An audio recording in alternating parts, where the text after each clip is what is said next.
Hello, everyone. Welcome back to another episode of Closed One with AI. My name is Subhan Wahid. I'm your host. And my today's guest has had one of the most fascinating journeys I've come across. He started as a professional rugby league player. He played in three grand finals and won two of them. He won the 1988 Premiership with the Bulldogs. He captained Parramatta for 50 out of 60 games. He represented Australia on the 1986 Kangaroo Tour, and he was a part of 1988 World Cup winning side. Now, after such a successful sports career, most people would have retired from elite sport and gone quiet. But Paul didn't. He went on to build a business career that spans decades across coaching, consulting, referral sales training, marketing strategy, and business growth. He's the founder of Belief First, which is a consultancy built around a simple but powerful idea, which is that most businesses already have everything that they need to grow, but they haven't unlocked it yet. And we're going to dig into that. He's also been running referrals for success for over 15 years, helping businesses build predictable pipelines through referral-based selling. Please help me welcome Paul to the show. Paul, welcome to Close One with AI. How are you? I'm very well, thank you. Thank you for having me on. I'm glad to have you, Paul. So please, I have given a little bit introduction about your years of success, but please give us a little bit of introduction yourself so that audience can find out who you are. Well, when you say I was a professional, I was actually semi-professional because in the years that I played from 1984 to 1996, most of the players that I played with and myself, we also worked like a full-time job because we weren't getting paid that much money that we could survive on. The income from the football was only after I retired that they started getting paid the larger amounts of money. So yeah, it was like a full-time job, and then go and play rugby league as well on the weekends and training 3-4 nights a week. So it was a Very, pretty hectic life. very inspiring. How did you recover? Like, did you get time to rest enough? Oh, you didn't really think about it. It was just what you did. Saying you don't know what you don't know. We didn't know any different, so that's what we did. That's very inspiring. So you played rugby. I'll get into AI and business stuff, but I want to understand this. Rugby was your passion, right? That's why you were so into rugby.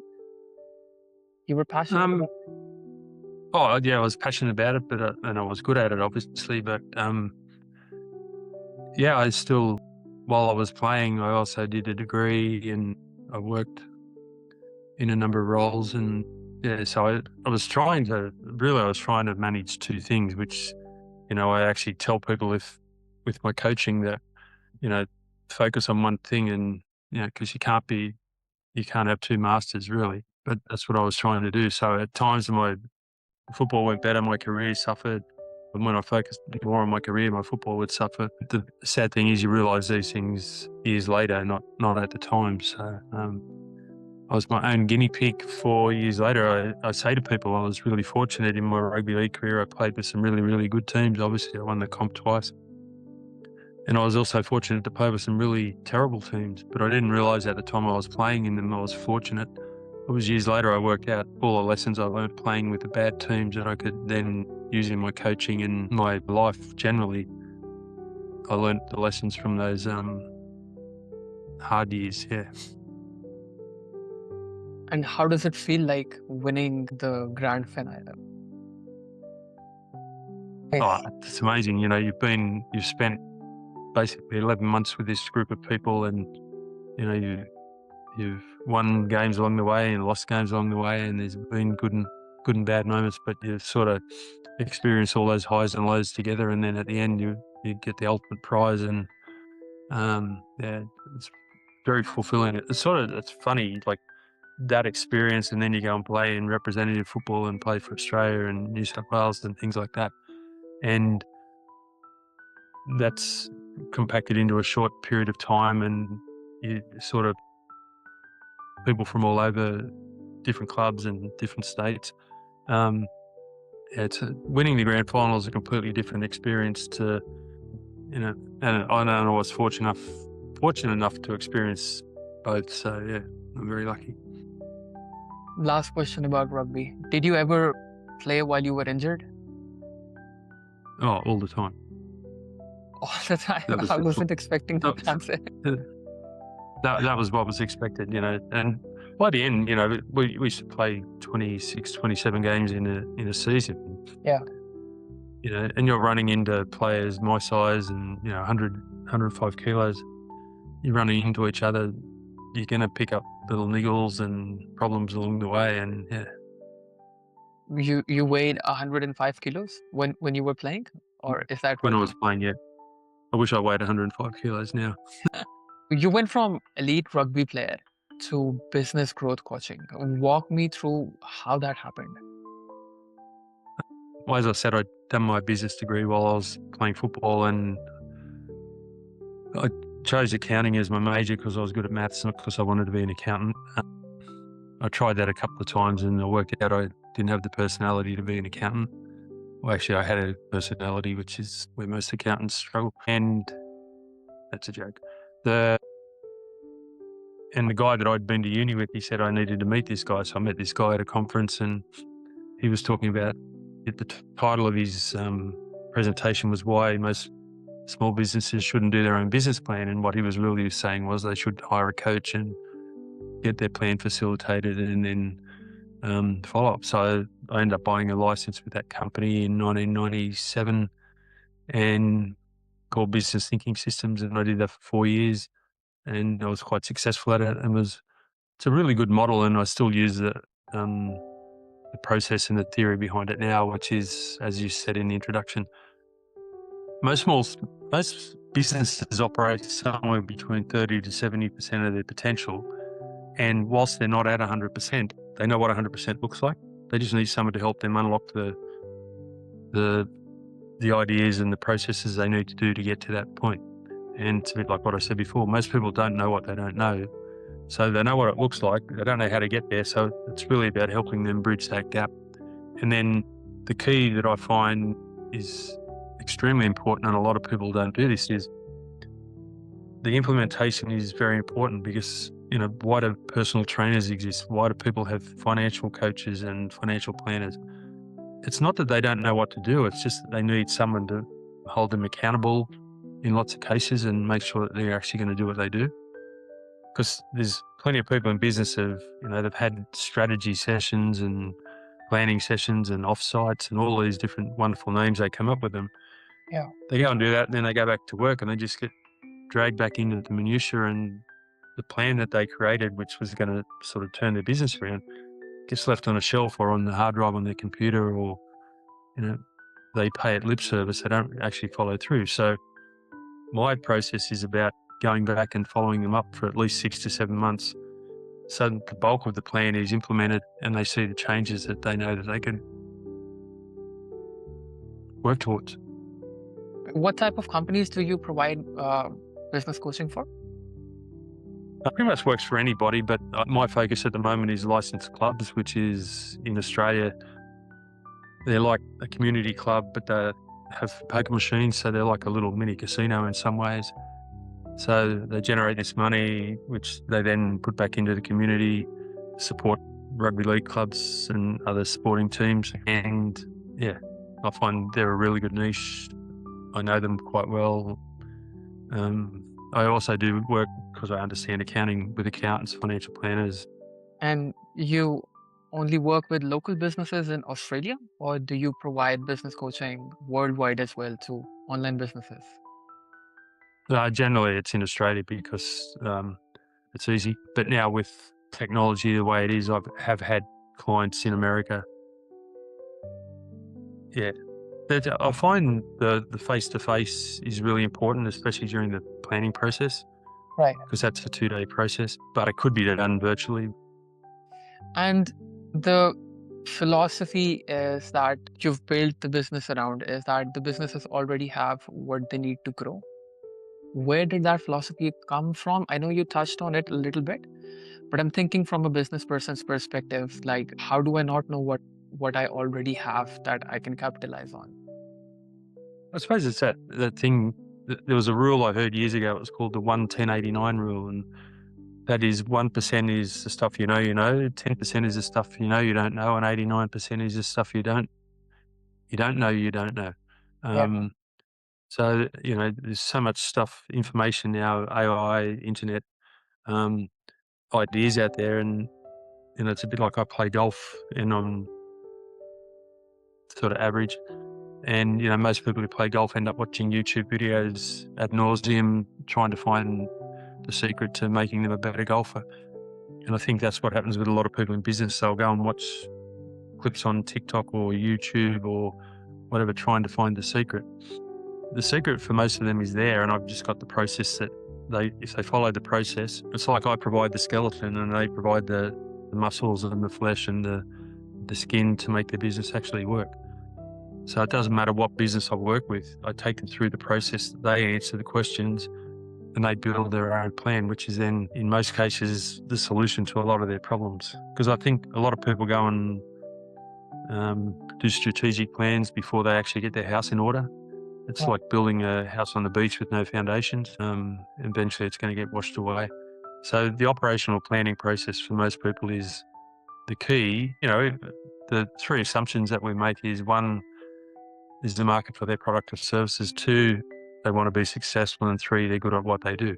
And for most people in business, they tick those boxes, and then it's a case of, okay, well, now let's get this ship in order. There's 7 basic realities we talk about. One is that only do what only you can do. 2, people need to have measurements, the people that work for you. If you don't, there's a lot of people in business and they don't give their people KPIs. They don't give them a process. They just say, go and do that. And without training is left all behind. There's hidden duplication. So you've got 2 or 3 people all doing the same thing and not actually understanding that they're doing the same thing because it's called different things in different parts of the business. People need to know how they fit into the team, so they need to know all the different parts of the business and how what they do relates to other people. That helps with the hidden duplication. And it's really the things that I find that work most. We provide accountability, which a lot of businesses don't have that in place already. And the other thing is then communication improves, both internally and externally. And as you're well aware, as a podcast person, communication is very, very important. Agreed. And how do you hold people accountable? So once we've done the planning process, got the plan, I come back every fortnight to start with, and then after a couple of months, we drop that back to monthly.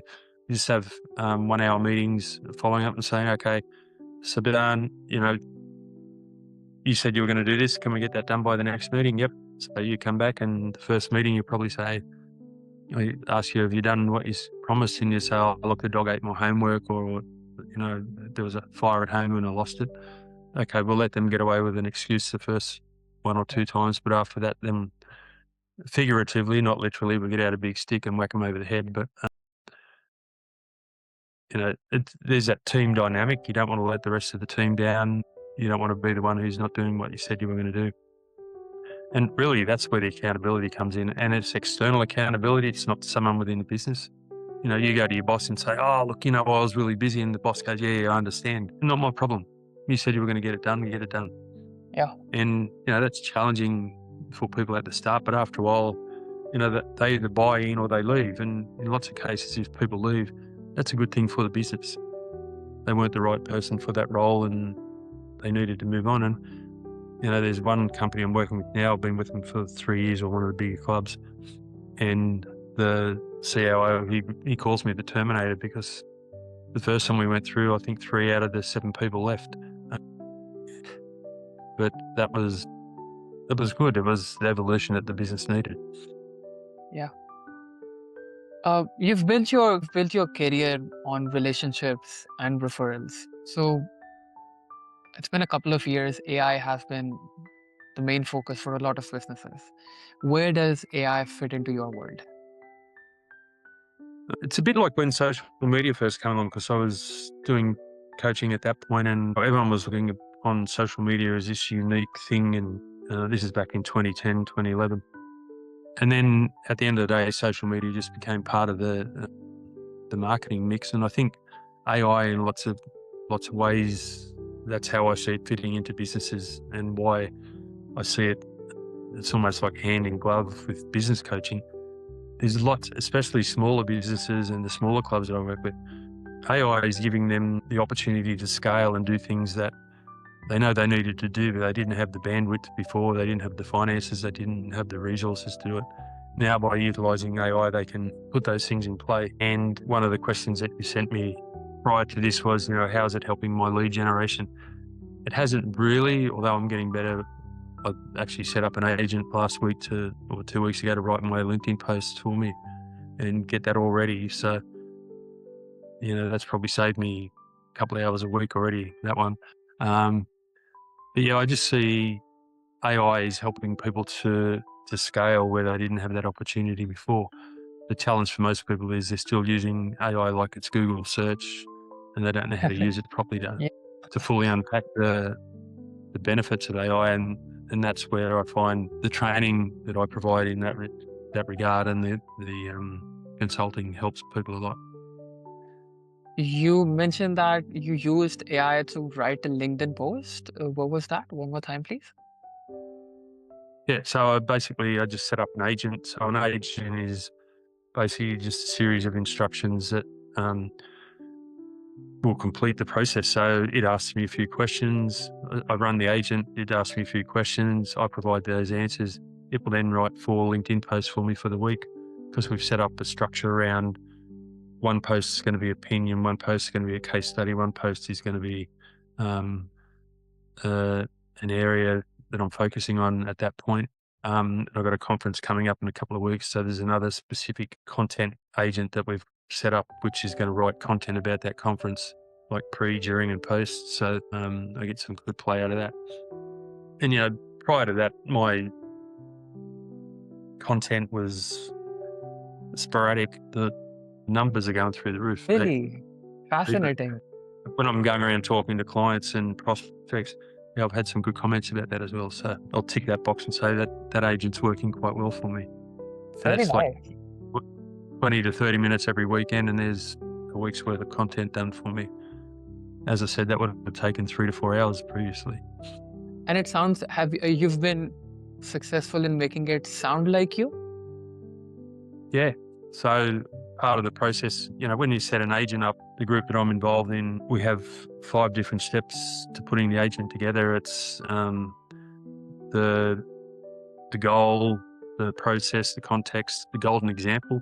Yeah. Because a lot of people do stuff with AI where they ask a question, but they don't tell AI what they want the output to look like. And AI is just going to give you whatever stuff it's been trained on. But if you give it an Yeah. example of what you want the output to look like, it'll give you the output in that format. So I gave it 5 different posts that I'd done in the setting up of the agent.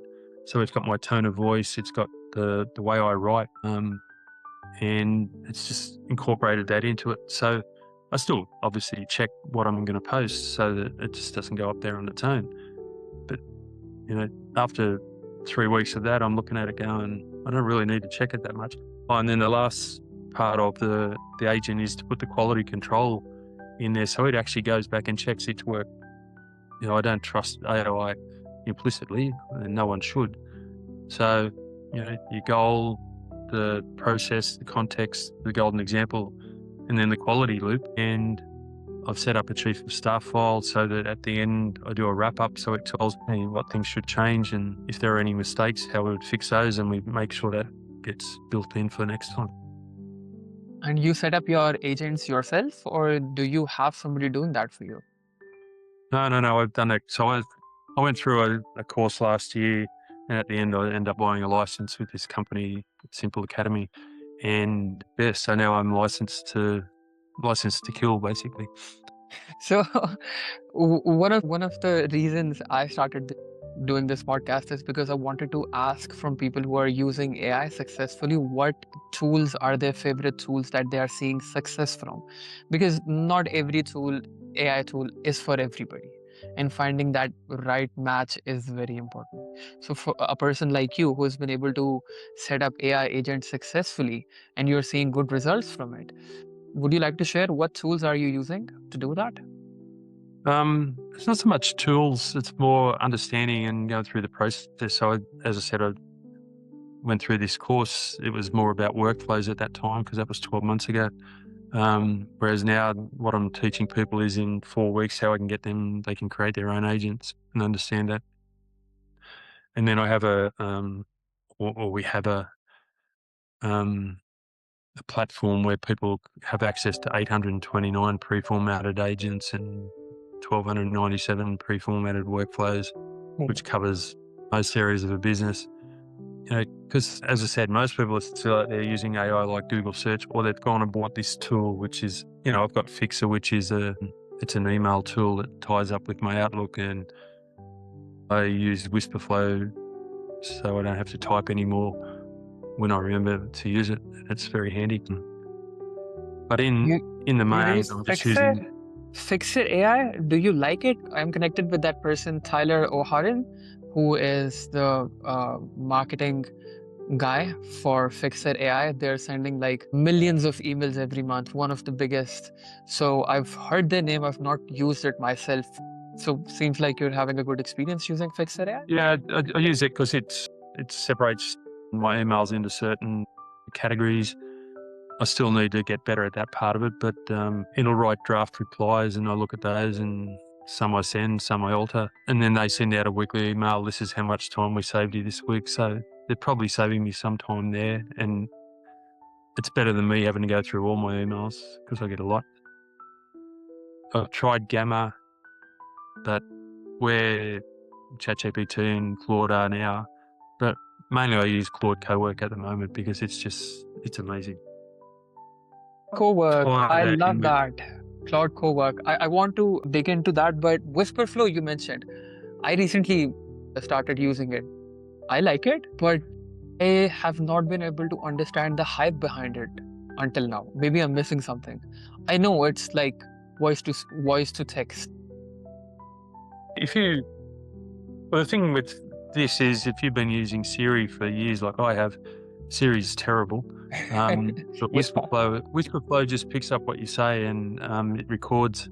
So if I say I'm going to organise a meeting with Saban next Wednesday, I know make that Tuesday, it wouldn't put the Wednesday in. It just says organise a meeting with Saban on Tuesday, and so it's very intuitive like that. And so basically now with Claude Cowork and the agents and things like that, I can just talk things into existence. I don't need to sit there and try and type it and guess what's in my head. It's much easier. I can do it a lot more quickly. Yeah. So it does make a difference. I have not explored the. So everybody's saying that, saying I'll, out I'll send loud. you a link. You can play around with it. I have that in my phone, but I've just never used it. But I'll definitely try it. Obviously, you're using it. It has to have Yeah. some substance. And regarding the AI agents you mentioned that you created, so some people create AI agents on, and some people create it using Claude Code. There are multiple tools. So that's what I actually meant. What tools do you use? So how do you create your AI agents? Like, what is the platform you use to create the agents?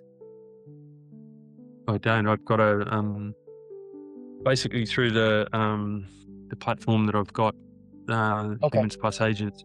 Okay. You get the basic, and I've got a agent builder. So I've Okay. created an agent builder. Okay. I've created an agent builder. And I say, okay, I need to create an agent that will do this for me, blah, blah, blah, blah. It'll put the 5 files together that I mentioned to you before, the process, the context, the golden example, the quality, and the goal. And you Very have nice. that package, and it just runs your agent. So And and N8N and Notion and all those sort of things. But it's getting to the point now where, Claude Cowork or Claude went out last week, Claude Design. And so they're taking over everything. And it a is. lot of these tools that are already out there, they're going to get, gobbled up and we're part of the mainstream. And it seems like in a year, everything would be under the brand of Claude, the way they are taking over everything. I also have seen a lot of content about Claude design, and they say that it's going to take over Gamma and all of that. Pretty interesting Yeah. times that we are living in. I want to quickly understand what is main use case of Claude Cowork that you have for yourself. Everything I do with AI. So, agents, presentations. So in the last 3 weeks, I've produced like 27 proposals, which ordinarily probably would have taken me 2 to 3 hours each. Now I can do them in 5 minutes because I got the main one and I just, okay, change this. Here's their website. I need you to update that for this company or this club. And they're done. And, there's probably Very nice. 60 hours worth of work and it's been done. Well, I never would have been able to achieve that previously on my own. Agreed. I would like to know that every guest has a story about an AI tool or AI setup that didn't work for them. Do you have any experience like that where you invested in something but it didn't work for you? It didn't work for me. It did not. Like it did not give you the results that you were expecting or hoping for. Yeah, I bought Gamma and I thought Gamma would be a lot better than what it was. I found it a bit clunky and I've got a license, but I haven't used it for probably the last couple of months because I just use Claude Cowork because now I produce everything in HTML. It produces really good PowerPoint, really good presentations. I've set up my own design system, tie that in with the chief of staff file. So I wouldn't go back to pretty much everything I do now. I produce in HTML because it'll open on any browser. It's much easier for the AI to work with.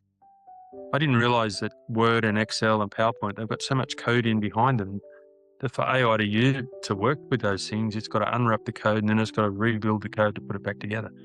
So it's much easier for people to work in HTML. Right.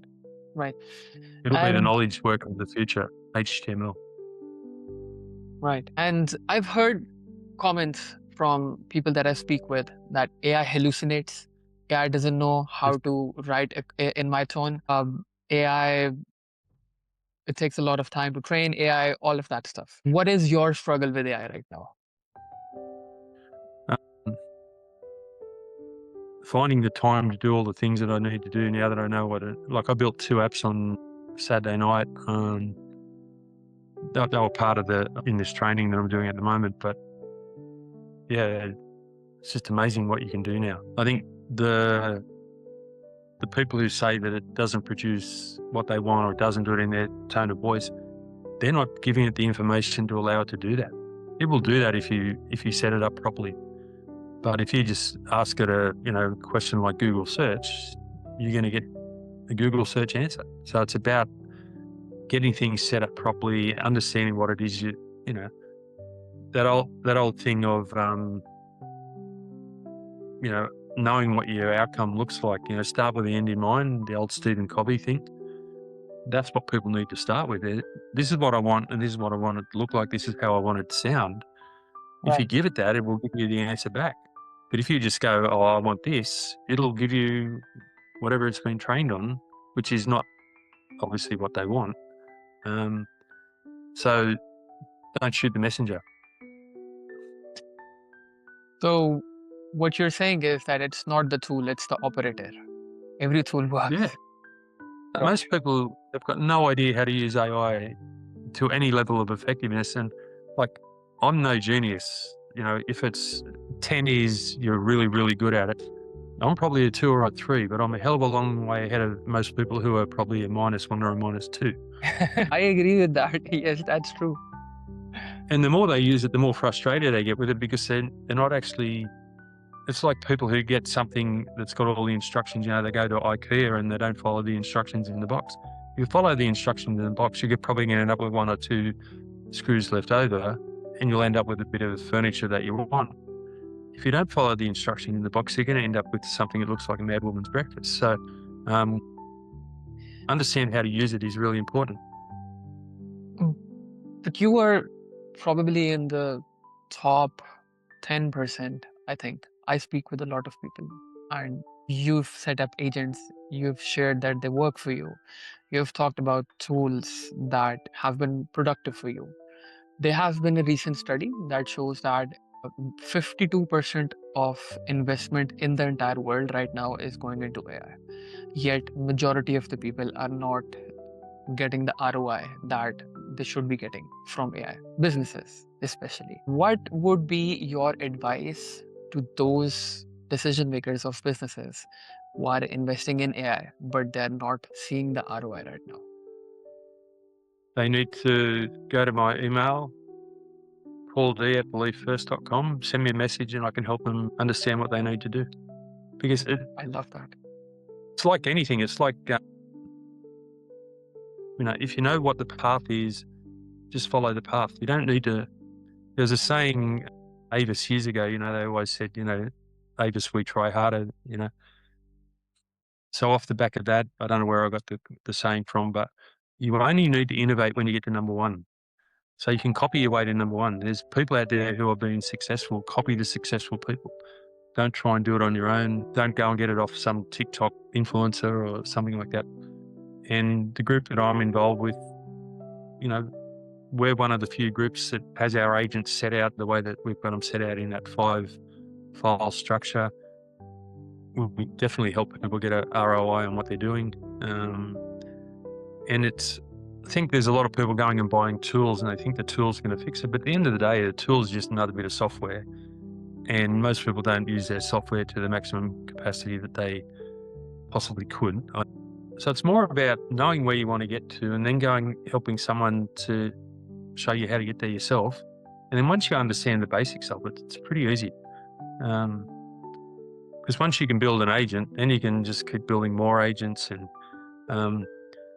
setting up performance coaches on AI. So if you want performance coaches in strategy, I can go and get all the stuff from Jim Collins's Good to Great or Michael Porter's 5 Forces books, and I can actually run those against the strategy document I've just written to tighten my strategy document up. And all of a sudden I've got this knowledge from these books that people have written years and years ago and, are world famous. I don't need to know everything anymore. I just need to know how to use the tools to get to that point. Last question, Paul. For people who are going to be listening to this, we've talked about setting up AI agents, we've talked about different tools, but let's just say a company comes to you and asks you, hey, Paul, we need help with AI. What would that process of you helping them look like? In the first instance, I'd probably look at running them through my pilot program, which is 4 one-hour sessions over 4 weeks. And that's really to the point where they can create an agent. And from there, we'll look and go, okay, well, generally we talk about 3 paths. They can do it themselves, they can do it with me, or I can do it for them. And obviously there's different price levels at those 3 different things, but it's, and most people are going to say, yeah, I'd like to do it with you at the middle road. So they're learning and developing along the way, and at some point they'll go off on their own. But it's really just understanding what's possible. And I think for a lot of people, they're not getting that. They're just getting, oh, here's this trick, here's this tool. People are still talking about prompt engineering, and prompt engineering went out the door a couple of years ago. It's very old hat, but that's where a lot of people are still at. They tried AI 2 years ago, it didn't work for them, so they're still trying to do the same things. They haven't moved on with the times, and as you'd be well aware, like what's changed in the last 4 months is just, it's mind-blowing. Agreed. And what people can actually do now, and it's crazy. It is. It is. Absolutely. What is the best way for anyone to contact you if they need help? You mentioned it's your email. Would you like to repeat that one time? Yeah, Paul D, so PAULD at Belief, BELIEF, FIRST.com. I will add And just send me an email and say that they listen to your podcast and what a great podcast person you are and all those sort of things. And go yes, from sir. there. So it has been an absolute pleasure speaking with you, Paul. Thank you so much for taking the time out and sharing your knowledge. We've learned a lot. Your philosophy says every business has what they need to grow. They just have not figured it out yet. And that is a ray of hope, I'd say, for a person like me and for every person probably listening to this. So, everyone, I'm going to link Paul's LinkedIn profile down below and his email. Please get in touch with him and stay tuned for more AI updates. Thank you so much and have a great day. I'll see you in the next episode.